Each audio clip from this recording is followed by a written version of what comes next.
ہے وہ بہت وسیع ہے، اور جن شخصیت سے آپ کی آج ملاقات ایک مختلف انداز میں ہم کروانے جا رہے ہیں، آپ ضرور جاننا چاہتے ہیں ان کی پرسنالٹی کا ایک دوسرا پہلو بھی. سو میرے ساتھ میں 10 سیکنڈ کے لیے تمہیں انٹرپٹ کروں گا.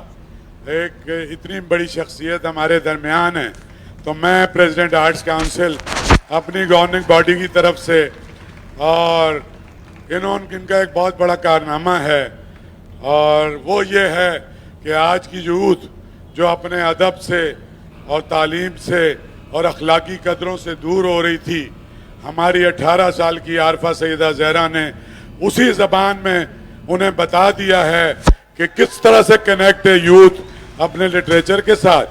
اور یہ بہت کمال ہے. تو تم ان سے پوچھو گی کہ یہ اتنی باکمال کیوں ہیں، اور میں تو ان سے بہت جیلس ہوتا ہوں. بہت بہت شکریہ آپ کا، آپ تشریف لائیں. بہت شکریہ. کوشش کرتے ہیں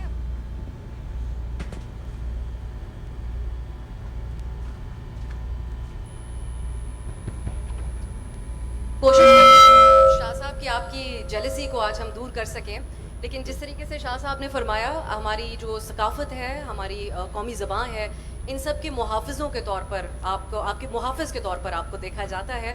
اور مجھے انہوں نے خاص طور پہ منع کیا. میں نے کہا یہ جو ٹاپک ہے اس میں زیادہ تر، کیونکہ میرا تعلق بھی میڈیا سے ہے اور ذاتیات پہ بات کرنا آج کل ہمارا پسندیدہ مشغلہ بھی ہے، تو کوشش کروں گی کچھ ذاتی طور پر جان سکوں. لیکن آپ نے کہا کہ گفتگو کو زیادہ تر جنیرک رکھا جائے، تو آپ سب کی تالیوں میں ہم اس سیشن کا آغاز کریں گے، اور اس کا عنوان ہے عارفہ سیدہ زہرا سے ملاقات.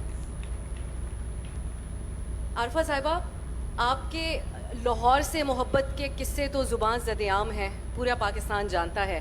لیکن آج کراچی میں یہ جو حاضرین یہاں پر موجود ہیں، ان کو دیکھ کر کچھ کراچی کے لیے بھی کلمات ادا کریں تاکہ کراچی سے کچھ محبت کا بھی ہمیں علم ہو سکے. آپ کی بڑی نوازش، بہت شکریہ، خاص طور پر احمد شاہ صاحب کا. اور آواز آئے گی نہیں آپ کے پاس؟ یہ آپ دیکھ کے بات کر سکیں گے آرام سے.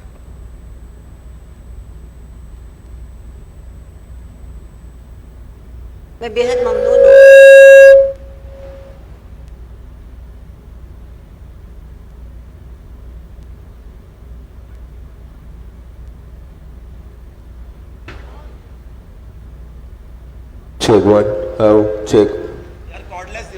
میں بےحد ممنون ہوں احمد شاہ صاحب کی کہ انہوں نے غالب کے مصرے کو آج صحیح کرنے کی کوشش کی ہے. غالب کے پرزے تو ابھی تک کوئی نہیں اڑا پایا، مگر عارفہ کے پرزے اڑا لینا کیا مشکل بات ہے. دوسری گزارش یہ ہے کہ میری میزبان نے کہا کہ ہم لوگ ذاتیات پر زیادہ بات کرتے ہیں، اور میں نے ان سے کہا کہ میری ذات ذرہ بے نشاں، اس پر کیا بات کیجیے گا. اور سب سے بڑی بات یہ ہے کہ آپ کے ہاں کا یہ دستور ہے، قرینہ ہے، سلیقہ ہے کہ بھرے مجمع میں ذاتی زندگی کی باتیں کرتے ہیں. بھرے مجمع میں تو بس ذاتی کی باتیں کرنی چاہیے، جو چھپا کے رکھتے ہیں. اور سب سے بڑی بات یہ کہ آپ کو مجھے یہ تانا دینے کی ضرورت نہیں تھی کہ میری زندگی کے 3 عشق میں سے ایک عشق لاہور ہے، جہاں سے آپ نے وہ لفظ اٹھایا. اور آپ کا یہ کہنا ہے کہ کراچی کو بھی کوئی جگہ دے دیجئے.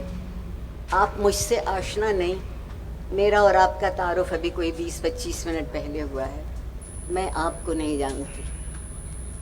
میں صرف یہ کہہ دینا چاہتی ہوں کہ یہ ملک میرا ہے، یہ کسی کے باپ کی میراث نہیں ہے جو اس پہ دعوی کرے.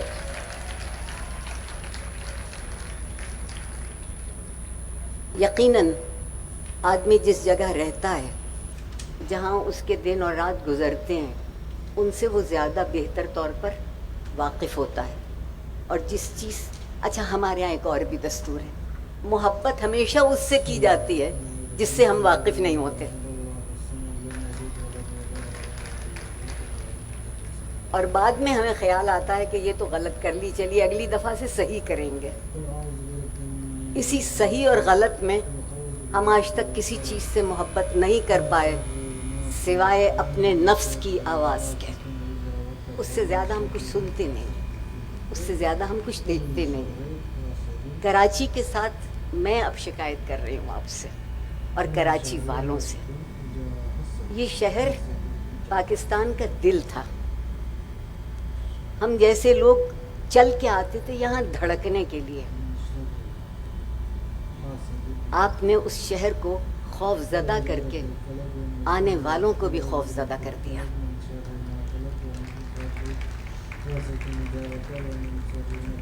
اور ایک بات یاد رکھیے گا کہ جو مصلحت کی خاطر اور خوف کی خاطر محبت کرے وہ سب کچھ کر سکتا ہے, محبت نہیں کر سکتا.